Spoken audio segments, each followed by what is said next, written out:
नमस्कार दोस्तों, एएसएससी प्रिपरेशन के यूट्यूब चैनल से का स्वागत है।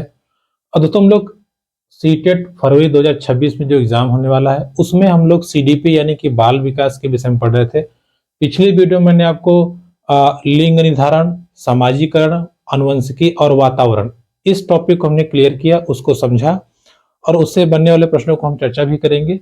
आज का जो हमारा अगला टॉपिक है, नेक्स्ट टॉपिक है, उसके विषय हम समझते हैं और आगे बढ़ते हैं। देखिए, जितने भी टॉपिक हम आपको डिस्कस करा रहे हैं, इन टॉपिक से आपको प्रत्येक बार एग्जाम में 2-3 प्रश्न मिलेंगे।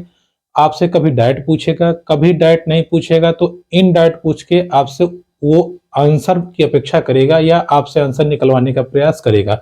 इसलिए हर एक टॉपिक को केवल आप समझे रहिए कि इसका मतलब क्या होता है, ताकि जब एग्जाम में आपको क्वेश्चन घुमाए तो आप वहां तक पहुंच पाए। ठीक है, चलिए समझते हैं और अगले टॉपिक की चर्चा करते हैं।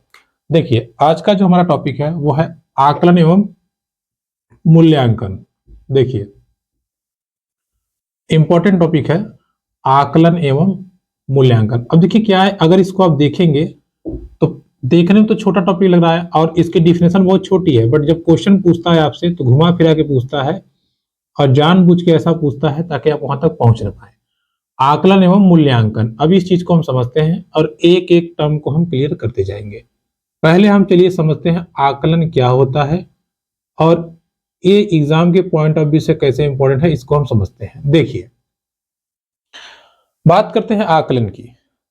आकलन देखिए सिंपल, इसको इंग्लिश में कहे तो असेसमेंट होता है। आकलन मतलब ये होता है कि जैसे आप क्लास में है, ठीक है, अब क्लास में है, अपने बच्चे को कोई वर्क दिया तुम करो और आप ये देख रहे हैं कि बच्चा वर्क सही से कर रहा है या नहीं कर रहा है, कहाँ उसको दिक्कत हो रही है, आप उसकी हेल्प कर दीजिए और वो धीरे धीरे कार्य को आगे बढ़ाएगा।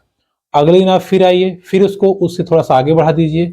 इसी प्रकार से आप प्रत्येक दिन धीरे धीरे कुछ ना कुछ करते जाइए, कुछ ना कुछ करते जाइए और जो भी आपका टॉपिक है, जो भी आपका विषय है, आप उसको सिखा दें।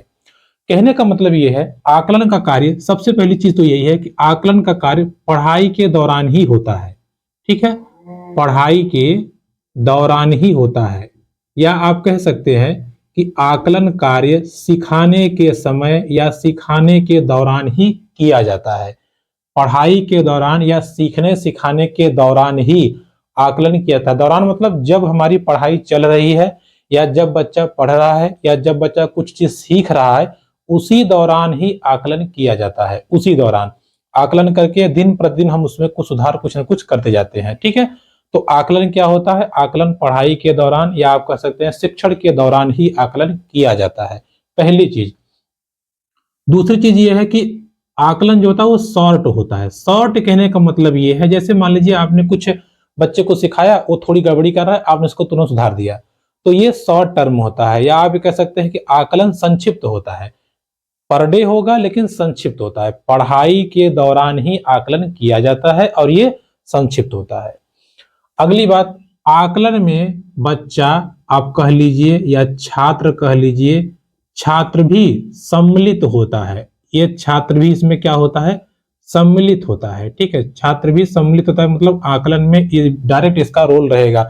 जैसे आप उसको कुछ बताएंगे, कुछ गड़बड़ी कर रहा है, फिर उसको आप सुधारेंगे तो सुधारेगा, फिर अपने आकलन प्रक्रिया को आगे वो बढ़ाएगा, या आप कह सकते हैं कि ये आगे कार्य करेगा। ठीक है, इतना बात क्लियर हुआ। तो आकलन क्या होता है? आकलन शिक्षण के दौरान या पढ़ाई लिखाई के दौरान की जाने वाली प्रक्रिया है, जिससे बच्चे के हम सीखने की प्रक्रिया को, मैंने आपको बताया ना कि अगर कुछ गड़बड़ी कर रहा है तो उसको आप बढ़ाइए, यानी कि बच्चे के सीखने के प्रोसेस को हम इंप्रूव करते हैं या बढ़ाते हैं।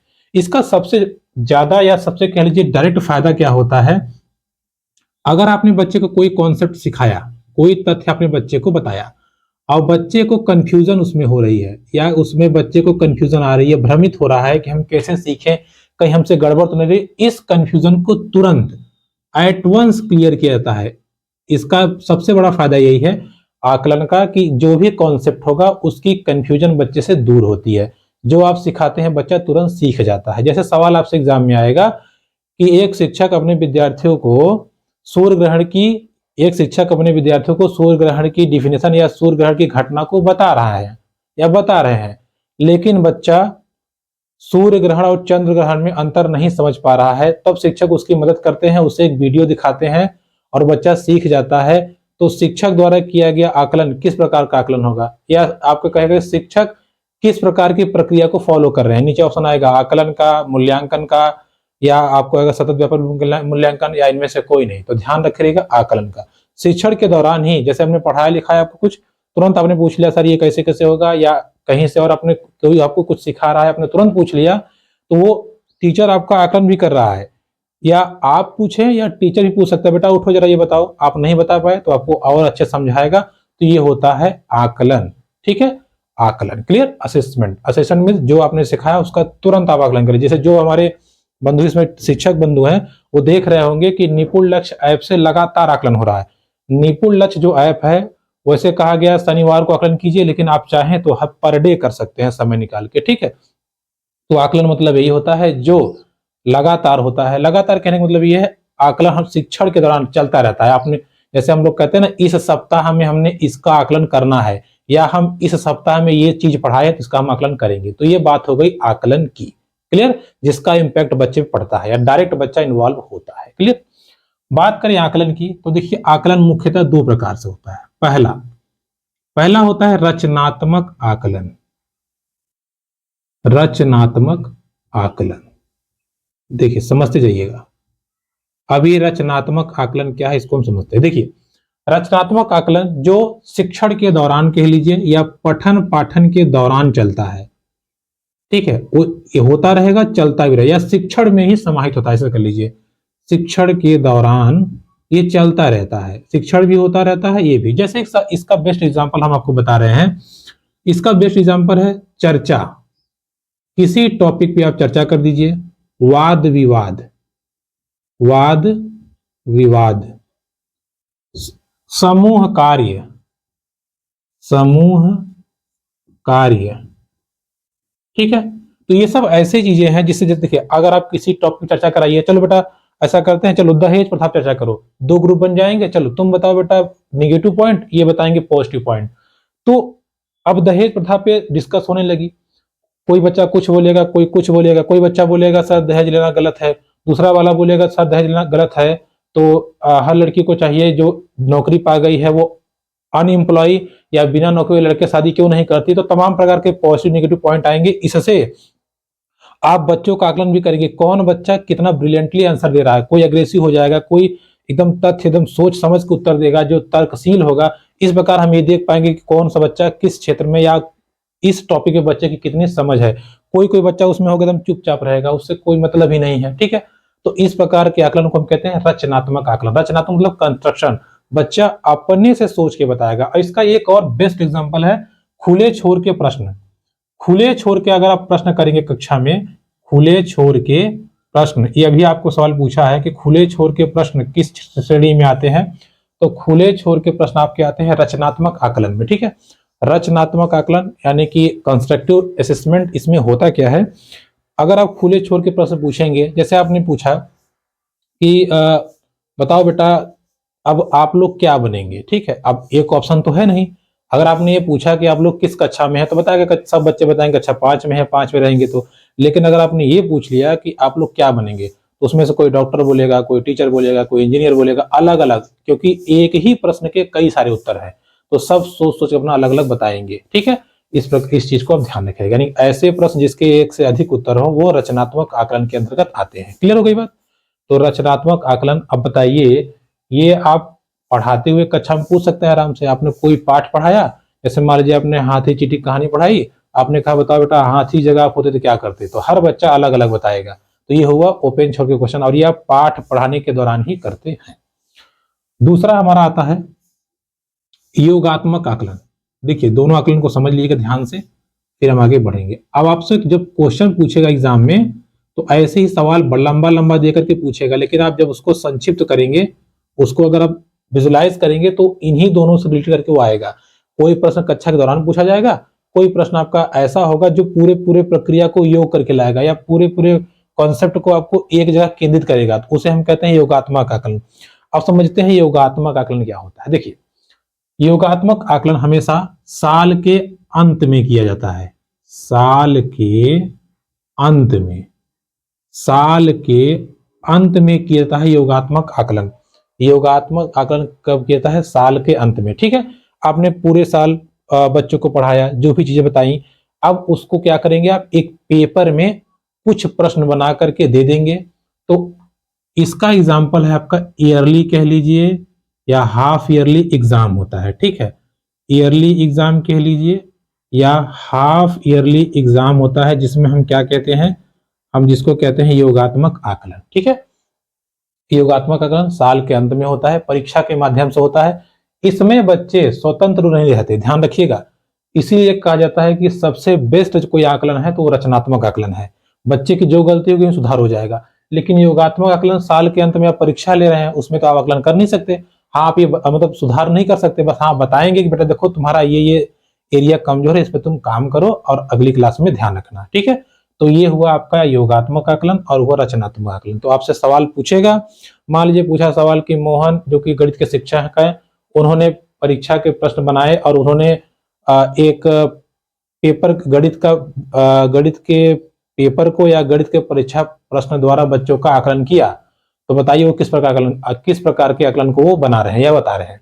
तो कौन सा होगा, योगात्मक आकलन, ठीक है। योगात्मक आकलन में बच्चे का कोई खास रोल नहीं होता, ध्यान रखिएगा। बच्चा देता है एग्जाम, वही देता है, बट उसमें वो सुधार नहीं कर पाता, वो स्वतंत्र रूप से कार्य नहीं कर पाता। लेकिन स्वतंत्र रूप से कार्य कहें और या सुधारात्मक प्रणाली कहें या बेस्ट आकलन कहें तो वो रचनात्मक आकलन है, ठीक है। तो ये हुआ रचनात्मक आकलन और ये हुआ दूसरा हमारा योगात्मक आकलन, ठीक है। अब ध्यान रखिएगा, आकलन संबंधित तीन आप कह सकते हैं कि आकलन के आयाम हैं, या कह सकते हैं कि आकलन के घटक हैं, या कह सकते हैं कि आकलन के तत्व हैं। उनको हम समझते हैं और देखते हैं क्या कहना चाहता है। देखिए, इसमें जो पहला पॉइंट आता है वो आता है सीखने का आकलन।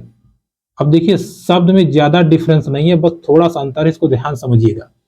दूसरा है सीखने के लिए आकलन, देखते जाइएगा, सीखने के लिए आकलन। तीसरा है सीखने के रूप में आकलन, सीखने के रूप में आकलन। अब देखिए तीनों जैसा लग रहा है लेकिन बहुत माइन्यूट डिफरेंस, ध्यान समझिएगा। ये दोनों तो सेम लगते हैं लेकिन थोड़ा सा डिफरेंस, देखिए कैसे। सीखने का आकलन, जैसे आपने कुछ बताया तो बच्चे ने क्या सीखा अब तक उसने क्या सीखा, अगर आप इसका असेसमेंट केवल कर रहे हैं तो ये होता है सीखने का आकलन। सीखने का आकलन बच्चे का, ध्यान रखिए। अब दूसरा पॉइंट, सीखने के लिए आकलन, जैसे आपने असेसमेंट किया, आपने कोई चीज पढ़ाया, आपने ये देखा कि एक गलती या एक दो गलती कॉमन है जो लगभग सबके सब बच्चे कर रहे हैं।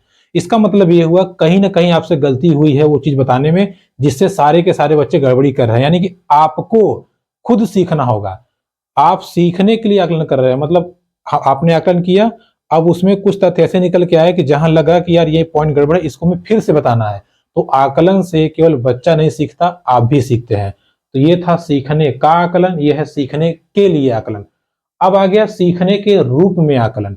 सीखने के रूप में आकलन मतलब यही है, जब आपने ये देखा कि ये कॉमन कौन त्रुटियां हैं, आपने उसको इंप्रूव किया और बच्चे पे अप्लाई किया, तो बच्चे ने बेटर रिस्पॉन्स दिया, तो ये हुआ सीखने के रूप में आकलन। मतलब आपने सीख भी लिया और आपने उस आकलन को डिफाइन भी कर दिया। क्लियर हुई बात? फिर से समझ लीजिए, बच्चे को आपने कुछ सिखाया, आपने रिजल्ट दिया, बच्चे सब सीख गए, आपने देखा कि अच्छा बच्चे ने इस टॉपिक पे इतना सीखा है, ये हुआ सीखने का आकलन।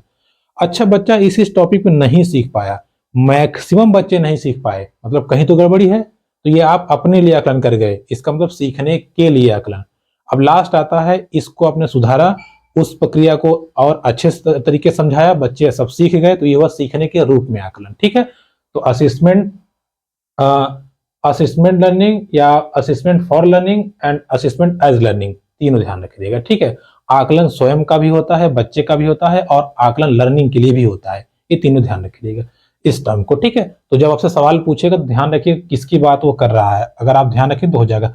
हालांकि परेशान ना होइए, जब आप सोच रहे हैं एक अगली 2 क्लास में आपको हम क्वेश्चन करा दें ताकि आपका कॉन्सेप्ट थोड़ा क्लियर हो जाए। जैसे 2-3 टॉपिक को हम पकड़ेंगे और उन टॉपिक से संबंधित अब तक जितने क्वेश्चन पूछे गए हैं 2-4 साल में, उसको करा देंगे तो आपको क्लियर हो जाएगा। ठीक है, अभी सिर्फ आप समझ बनाइए कि रचनात्मक आकलन क्या होता है, योगात्मक आकलन क्या होता है और आकलन क्या होता है। क्लियर? चलिए आगे बढ़ते हैं। अब देखिए, आकलन का टॉपिक यहाँ पे क्लियर होता है। टॉपिक छोटा सा ही है, लेकिन जब क्वेश्चन आपसे पूछता है ना, उसमें घुमा फिरा कैसा पूछेगा, कंफ्यूज के लिए, केवल कंफ्यूजन, तो ज्यादा परेशानी नहीं, केवल दिमाग अपना स्थिर रखिए, क्या टॉपिक है उसको क्लियर रखिए, बस आंसर आपका निकल जाएगा। अब आकलन के पश्चात हम बात करते हैं मूल्यांकन की। देखिए अब हम बात करते हैं मूल्यांकन की। मूल्यांकन होता क्या है और इसको हम समझते हैं। देखिए मूल्यांकन क्या होता है। मूल्यांकन किसी बच्चे का या किसी कह लीजिए छात्र का या किसी व्यक्ति का विषय ले लीजिए, तथ्य ले लीजिए, व्यवहार ले लीजिए, इन सब के, ठीक है, इन सब को या इन सब के गुण और दोष, गुण और दोष का अंकन ही क्या है, मूल्यांकन है। ठीक है, यहाँ अंकन ये मत समझिए कि मार्क देता है, अंकन मतलब कहने का अर्थ है कि हमें जान लेते हैं, ठीक है, या जानकारी प्राप्त करना ही क्या है, मूल्यांकन है। जैसे किसी भी व्यक्ति के विषय, वस्तु, व्यक्ति या व्यक्तित्व या टॉपिक, तथ्य, कुछ भी कह लीजिए, उसको अगर हम जान करके या उसको हम जानने के पश्चात उसके गुण दोषों को बताने लगे तो यह है मूल्यांकन। आकलन में ऐसा नहीं होता। आकलन में बच्चे के गुण दोष को नहीं बताया जाता। आकलन में सिर्फ और सिर्फ आकलन कर देता है और उसको सुधार किया जाता है, उसको सुधार किया जाता है। इसीलिए देखिए हम लोग आकलन करते हैं निपुण लक्ष्य से, जान लेते हैं बच्चा नहीं पढ़ पा रहा है 35 शब्द या 45 शब्द, उसको हम सुधारते हैं कि कैसे यहाँ तक पहुंच जाए। और जब बच्चा पहुंच जाता है तो हम समझ जाते हैं चलो इसका टारगेट पूरा हो गया। अब तुम बेटे क्या हो गए, निपुण हो गए। तो ये जब निपुण और नान निपुण बताता है ना, तो ये हमारा मूल्यांकन हो जाता है। ठीक है, ये ध्यान रखिएगा। तो मूल्यांकन क्या है, मूल्यांकन एक ऐसी प्रक्रिया है जिसके द्वारा हम किसी व्यक्ति के या किसी बच्चे के सीखने सिखाने या शिक्षण की प्रक्रिया को निरूपित करते हैं, और यह मात्रात्मक एवं गुणात्मक दोनों होता है। ठीक है, मात्रात्मक एवं गुणात्मक, ये ध्यान रखिएगा, मात्रात्मक और गुणात्मक दोनों होता है। समझ में आया आपको, गुणात्मक, ठीक है, मात्रात्मक और गुणात्मक। तो मूल्यांकन एक ऐसी प्रक्रिया है, या सिंपल समझिए, मूल्यांकन ऐसी प्रक्रिया है जिसके द्वारा हम किसी भी व्यक्ति के बच्चे के गुण और दोषों का वर्णन करते हैं या गुण और दोषों को मात्रात्मक एवं गुणात्मक रूप में निरूपित करते हैं। ठीक है, इस चीज को ध्यान रखिएगा। क्लियर, चलिए आगे बढ़ते हैं और आगे चीजों को हम समझते हैं। अब देखिए समझिएगा, अच्छा ये मूल्यांकन क्या होता है, आकलन हमने समझ लिया। मूल्यांकन देखिए क्या होता है, मूल्यांकन क्या करता है कि अब वहां हमने बताया था ना कि बच्चा कॉन्सेप्ट क्लियर करता है, अगर उसको कोई कंफ्यूजन हुई तो क्लियर कर लेता है आकलन। लेकिन मूल्यांकन की बात करें, जब मूल्यांकन हम करते हैं तब बच्चे को बताते हैं देखो तुम ऐसे सीख रहे हो, ये कमियां है तुम्हारे अंदर। तो बच्चा ये मानता है या एक शिक्षक समझता है कि लर्निंग प्रोसेस में क्या गड़बड़ी है, उसको हमें बदलना है। ठीक है, लर्निंग प्रोसेस में, यानी कि लर्निंग प्रोसेस कहिए कि सीखने की जो प्रक्रिया है उस प्रोसेस में कहाँ कंफ्यूजन होती है, इसको क्लियर करने के लिए हम क्या करते हैं, मूल्यांकन करते हैं। ठीक है, लर्निंग प्रोसेस को क्लियर करने के लिए हमने पूरे साल पढ़ाई की, ये चीजें गड़बड़ हो गई या ये ड्रॉबैक हो गया, ये एरिया में बच्चे कमजोर रह गए, तो अगली बार जब बच्चा हमारे पास आए तो ऐसी चीजें ना हो, इसको ध्यान रखिएगा। ठीक है, ये है हमारा मूल्यांकन का हिस्सा। ठीक, आगे ये एक चीज और बताता है, मूल्यांकन ये बताता है कि कोई बच्चा क्या सीख रहा है और कैसे सीख रहा है। क्या सीख रहा है और कैसे सीख रहा है, ये कौन बताता है, ये मूल्यांकन बताता है। ठीक है, आकलन और मूल्यांकन। अब बात करते हैं मूल्यांकन की विशेषताओं के बारे में। विशेषताएं क्या होती है इसको समझते हैं। देखिए मूल्यांकन की विशेषताएं, देखिए विशेषताएं की बात करें तो पहले मूल्यांकन ऐसा होना चाहिए जो वैध हो, वैधता मतलब वैलिड हो। वैलिड मतलब समझिए, देखिए अब जैसे मान लीजिए आपने बच्चे का मूल्यांकन किया, आपने कहा बेटा एक काम करो, तुम चलो ये सवाल लगाओ, ये तुम सवाल लगा के दिखाओ, और इसका आप मान लीजिए अब बच्चे को समझ नहीं आएगा है ऐसे क्या होता है, भाग की प्रक्रिया तो ऐसे होती है, ये सर कैसा दे दिए हैं। तो आपके आके पूछेगा कि सर ये क्या है, आपने कहा गुड़ा है करो उसको, ये गुड़ा है करो, और वो कहेगा नहीं सर ये गुड़ा नहीं है भाग है, आपने डांट उठ बता दिया गुड़ा है जाओ करो। अब वो कंफ्यूज हो जाएगा क्या करे। तो कहने का मतलब वैलिड हो, जो भी चीज आप मूल्यांकित करना चाहते हैं, जो भी चीज बताना चाहते हैं उसकी वैलिडिटी हो, उसकी प्रामाणिकता हो कि हाँ ये चीज ऐसी होती है, और तभी उस चीज का मूल्यांकन करेंगे। ठीक है, तो हर एक तथ्य की वैलिडिटी हो, कोई भी टर्म या कोई भी विषय वस्तु ऐसी ना हो जिससे कंफ्यूजन क्रिएट हो या जिससे उसकी अनवैलिडिटी का या कह लीजिए कि उसकी अप्रामाणिकता सिद्ध होती हो। जो भी तथ्य हो, जो भी चीजें पढ़ाई गई हो, उसकी प्रामाणिकता हो, तभी मूल्यांकन संभव है और तभी मूल्यांकन करना चाहिए। ये हुई वैधता की बात। दूसरा आता है विश्वसनीयता। विश्वसनीयता, विश्वसनीयता मतलब ये है, कॉन्फिडेंस कह लीजिए। विश्वसनीयता मतलब जो आप जिस भी तथ्य का मूल्यांकन कर रहे हैं या मूल्यांकन विश्वसनीय हो। विश्वसनीय मतलब जैसे हमने किस एक बच्चे का मूल्यांकन किया, हमने कहा बेटा ये बच्चा 10 में से 8 नंबर पाया है, या कह दें हम कि ये बच्चा 10 में से 8 नंबर लाया है। अब वही कॉपी कोई और चेक करे टीचर, वो कहते नहीं देखिए ये सवाल गलत था, आपने यहाँ 1 नंबर बढ़ा दिया है, ये बच्चा 7 नंबर पाया। ऐसा ना हो, विश्वसनीय हो, मतलब किसी के सामने हम रिप्रेजेंट कर सकें उस बच्चे के मूल्यांकन के पश्चात उसकी कॉपी हम रख दें, लीजिए अब आप लोग देख लीजिए कि क्या मैंने ईमानदारी से मूल्यांकन किया है या नहीं। तो विश्वसनीयता बनी रहनी चाहिए, ठीक है, कोई भी चेक करे वो गड़बड़ ना हो। तीसरा पॉइंट आता है व्यवहारिकता। अब देखिए व्यवहारिकता क्या है। व्यवहारिकता मतलब ये है, जैसे मूल्यांकन क्या हो, व्यवहारिक हो। लोग कहते हैं अरे इंसान बनो, व्यवहारिक बनो। व्यवहारिकता मतलब ये है, इसमें परीक्षक का यानी कि छात्र का कोई इंपैक्ट ना पड़े। अब छात्र का इंपैक्ट न पड़ने का मतलब हम समझाते हैं, जैसे मान लीजिए हम 3 बच्चे को पढ़ा रहे हैं, ठीक है, एक ए है, एक बी है, एक सी है। हमने तीनों बच्चों को पढ़ाया। अब मान लीजिए तीनों बच्चे पाए 8 नंबर, 8 नंबर, 7 नंबर। हमने ये कहा यार ये बच्चा कमजोर है, ये दोनों इसका मजाक उड़ाएंगे, ऐसा करते हैं इसको भी हम देते हैं 8 नंबर। तो देखिए नंबर तो हमने बढ़ा दिया, बच्चा ये खुश हो जाएगा, लेकिन क्या व्यवहारिक हुआ? ये इन दोनों बच्चों के साथ अन्याय नहीं हुआ? इन दोनों का क्या दोष था कि जो 1 नंबर इसका बढ़ गया, या इसने ऐसा क्या अच्छा काम किया था जो नंबर बढ़ गया? तो व्यवहार अपनी जगह, लेकिन बच्चे के साथ अन्याय नहीं होना चाहिए, ये हुआ व्यवहारिकता। किसी भी छात्र का टीचर पे इंपैक्ट ना पड़े, जो कि आजकल अक्सर होता है, किसी भी छात्र का टीचर पे इंपैक्ट ना पड़े, यानी कि छात्र जो भी जैसा भी है उसको उतना ही दिया जाए जितना वो पाने योग्य है, ठीक है। तो ये हुई व्यवहारिकता। क्लियर हुई बात? तो वैधता, विश्वसनीयता और ये आपका हो गया व्यवहारिकता, ठीक है। इस चीज को ध्यान रखें। देखिए मूल्यांकन में ऐसी चीजें आती हैं सामने, आपने भी फेस किया होगा, तो इसको आप ध्यान रखिएगा। आगे बढ़ते हैं, अगला हमारा है, इसको समझते हैं, वस्तुनिष्ठता। देखिए अगला हमारा है वस्तुनिष्ठता, और लास्ट हमारा है व्यापकता। जैसे कि नाम से ही लग रहा है, देखिए वस्तुनिष्ठता मतलब ये है कि एक क्वेश्चन का केवल एक ही आंसर हो, ऐसा ना हो। अब मान लीजिए आपने कह दिया कि आप दूध किसका पीते हैं, ले आओ, एक बच्चा लिख के आएगा भैंस का, एक बच्चा लिख के आएगा गाय का। अब आप कहेंगे चलो चलो बेटा सही है, भैंस का भैंस है। अब गाय वाला कंफ्यूज जाएगा, क्यों सर हमारा सही नहीं है? तो ऐसे क्वेश्चन ना हो जिसमें कंफ्यूजन हो, एक क्वेश्चन का एक ही अंतर हो, ये मूल्यांकन कहता है, ठीक है। ध्यान रखें, आकलन नहीं कर रहे हैं, आपके खुले वाला प्रश्न पूछ लेंगे। मूल्यांकन ये कहता है कि एक क्वेश्चन का एक ही अंतर हो, अब आंसर हो, ये ध्यान रखिएगा। प्रामाणिकता तभी सिद्ध होगी, ठीक है।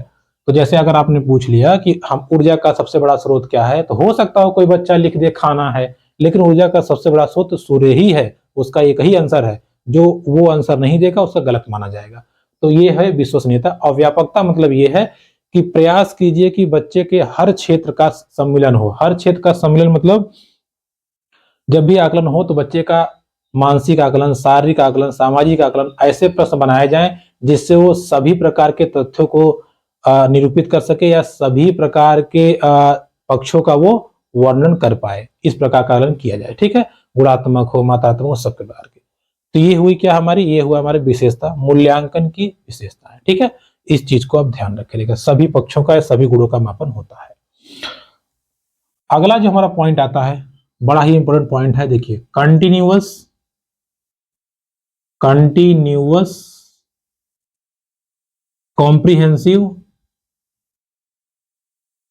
Comprehensive evaluation. अब ये देखिए क्या है, इसको समझते हैं, बहुत इंपॉर्टेंट है ये, जिसको हम शॉर्ट फॉर्म में CCE कहते हैं, हिंदी में कहते हैं सतत एवं व्यापक मूल्यांकन। बहुत प्रश्न पूछता है इससे, सतत एवं व्यापक मूल्यांकन। देखिए हम आपको बार बार बताते हैं कि कोई भी टॉपिक सीटेट में आप पढ़ के एग्जाम नहीं पास कर पाएंगे, समझिए। बात करें कंटिन्यूअस कॉम्प्रिहेंसिव इवैल्यूएशन CCE, सतत एवं व्यापक मूल्यांकन की, तो जैसे देखिए नाम से ही लग रहा है सतत एवं व्यापक, मतलब यह एक ऐसा मूल्यांकन है, सतत मतलब जो निरंतर होना चाहिए, और व्यापक मतलब इसमें सभी पक्षों का आकलन किया जाना चाहिए।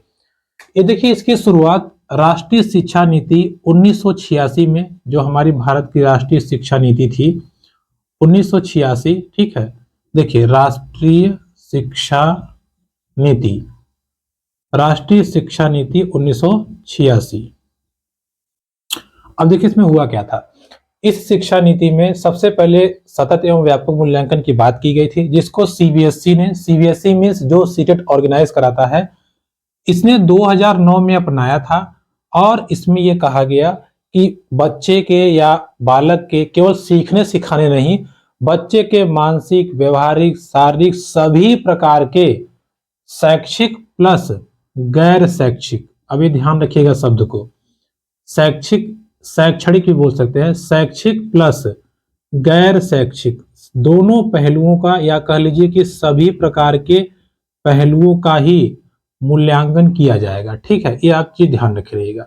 ठीक, ये दोनों प्रकार के पहलुओं का मूल्यांकन किया जाएगा। सतत एवं व्यापक मूल्यांकन में व्यक्ति के शैक्षिक और गैर शैक्षिक, जैसे शैक्षिक मीन्स क्या, शैक्षिक मीन्स बच्चे विद्यालय में क्या पढ़ रहे हैं, क्या सीख रहे हैं, उनकी प्रोग्रेस कैसी है, गणित की प्रोग्रेस कैसी है, मैथ में इंग्लिश में कैसी है, साइंस में कैसी है, यानी उनका जो सब्जेक्ट है, जो उनकी एकेडमिक पढ़ाई है, वो उसमें किस प्रकार की उन्नति कर रहे हैं, इसका तो मूल्यांकन होगा। प्लस कौन बच्चा गाने में अच्छा है, कौन बच्चा डांसिंग में अच्छा है, कौन बच्चा क्रिकेट अच्छा खेलता है, कौन फुटबॉल अच्छा खेलता है, कौन जिम्नास्टिक है, कौन दौड़ने में अच्छा है, यानी कि जो बच्चा जिस क्षेत्र में आगे है उसका भी आकलन किया जाएगा। ये बात की गई सीसीई में, सीसीई में बात की गई है। सतत एवं व्यापक मूल्यांकन में ये बात कही गई है कि बच्चे के शैक्षणिक और गैर शैक्षणिक दोनों पक्षों का आकलन किया जाएगा, और ये आकलन लगातार होता है। ठीक है, इस चीज को आप ध्यान रखिएगा, कोई दिक्कत।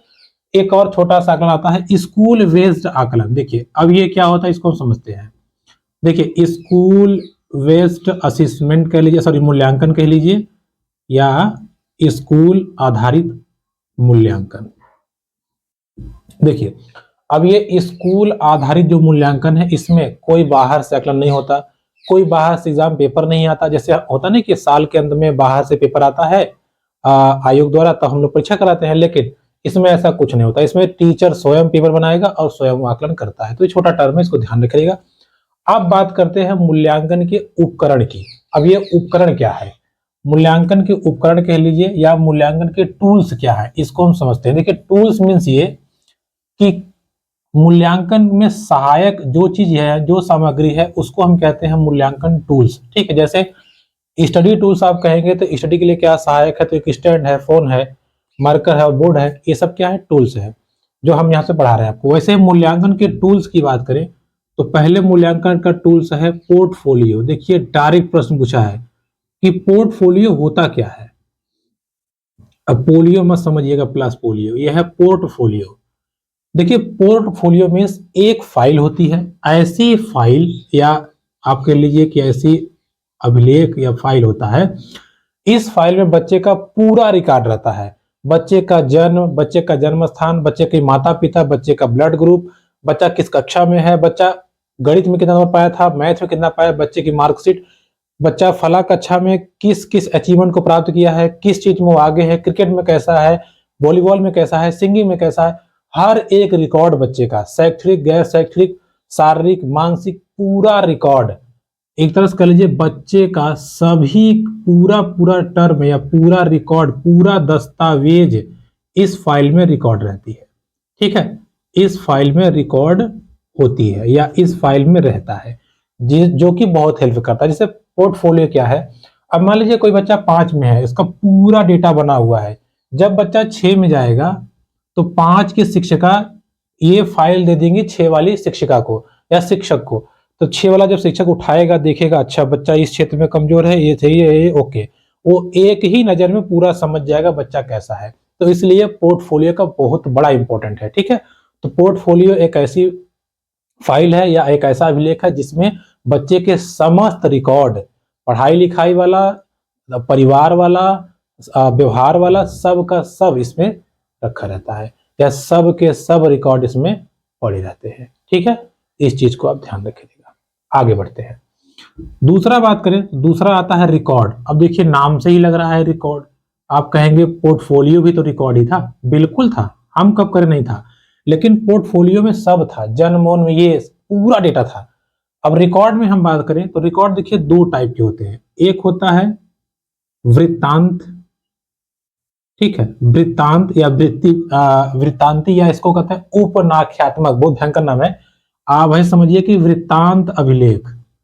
अब ये वृत्तांत अभिलेख क्या है इसको समझते हैं। देखिए वृत्तांत अभिलेख, ठीक है, वृत्तांत अभिलेख क्या होता है? वृत्तांत अभिलेख एक ऐसा अभिलेख है जिसमें बच्चे के स्किल कह लीजिए, स्किल मीन्स कौशल, बच्चे के कौशल का रिकॉर्ड होता है कि वो बच्चा कैसा है सीखने, मतलब कि पढ़ने लिखने में कैसा है। उसके एटीट्यूड, एटीट्यूड मतलब ये होता है, यहाँ पे एटीट्यूड का मतलब वो मत समझ लीजिए घमंड वाला। एटीट्यूड मतलब किस क्षेत्र में वो बहुत ही कॉन्फिडेंट है। ऐसा होता है ना, हम लोग कहते हैं, जैसे अगर किसी से कुछ कहिए वो कहता है ना हम कर लेंगे, तो लोगों को लगता है अरे बड़ा घमंडी है कर लेगा। नहीं, यहाँ घमंड का मतलब नहीं है, यहाँ एटीट्यूड का मतलब कि वो किस क्षेत्र में ज्यादा कॉन्फिडेंट है या किस चीज को वो बहुत अच्छे से कर सकता है। बच्चे का व्यवहार कैसा है, उसका बिहेवियर कैसा है, इस चीज को हम क्या कहते हैं? वृत्तांत अभिलेख कहते हैं। क्या कहते हैं? वृत्तांत अभिलेख। दूसरा होता है संचयी अभिलेख। देखिए संचयी अभिलेख, संचयी अभिलेख, संचयी को हम कॉम्युलेटिव बोलते हैं। इसको हम इंग्लिश में क्यों बता रहे हैं, देखिए इसका थोड़ा सा यूज है, ध्यान दीजिएगा। देखिए कॉम्युलेटिव इसलिए कहते हैं, देखिए कॉम्युलेटिव इसमें क्लास संबंधित बच्चे के रिकॉर्ड होते हैं। क्लास संबंधित मतलब जिस कक्षा में पढ़ रहा है उस कक्षा में कितनी दक्षता उसको प्राप्त है, उस कक्षा में किस किस सब्जेक्ट वो मजबूत था, क्या क्या उसको पढ़ने आता है, क्या क्या पढ़ने नहीं आता, ये संबंधित रिकॉर्ड संचयी अभिलेख में होता है। तो संचयी और वृत्तांत दोनों समझ आया आपको। वृत्तांत मतलब वो कि वो क्लास को छोड़ के और किन किन चीजों पे उसका व्यवहार कैसा है, उसका एटीट्यूड कैसा है, या आप कह लीजिए कि उसके अंदर कौन कौन सी स्किल है, क्या क्या वो जानता है, ये रिकॉर्ड होता है वृत्तांत या वृत्ति या कह लीजिए वृत्तांत अभिलेख, जो कि ए टाइप में है। दूसरा हमारा है संचयी अभिलेख कॉम्युलेटिव, क्लास संबंधित रिकॉर्ड होते हैं, कॉम्युलेटिव होते हैं। ठीक है, आगे बढ़ते हैं। तीसरा जो उपकरण है मूल्यांकन का वो है हमारा रेटिंग स्केल। इसका तो नाम से आपको समझ में आ गया होगा। रेटिंग स्केल मतलब ये है, इसमें एक स्केल होती है जिसमें जैसे मान लीजिए हमने कहा कि ये स्केल पूरी 50 नंबर तक की है। कितने नंबर तक? 50। अब मान लीजिए एक बच्चा कोई ए है, वो पहुंचा कितना?